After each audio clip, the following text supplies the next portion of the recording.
សួស្តីបងថ្ងៃនេះខ្ញុំនឹងបង្ហាញពី page ខ្មែរដែលកំពុងរីកអសម្រាប់បងយកទៅលក់អីវ៉ាន់ក៏ដូចជាធ្វើអាជីវកម្មផ្សេងចំពោះ page ខាងខ្ញុំជាប្រភេទ page ផុសអំពីរឿងភាគថៃមានអ្នក follow និងអ្នកតាមដានអ្នក like ខ្មែរសុទ្ធបងចំពោះ page ខាងខ្ញុំមានលក់ចុះពី 1k ដល់ 10k បងចំពោះការធានាវិញខ្ញុំធានាជូនរយៈពេល1ឆ្នាំបងបើសិនមកបង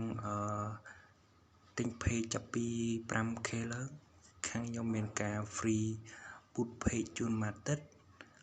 free រៀបចំ page ឲ្យត្រូវតាមស្តង់ដារ free ដូរឈ្មោះ page និងឆាតអូតូក្នុង page បើសិនមកបងត្រូវការអាចឆាតមកខ្ញុំតាម Telegram ក៏បានឬមួយក៏តាម account Facebook ក៏បានដែរបងអរគុណ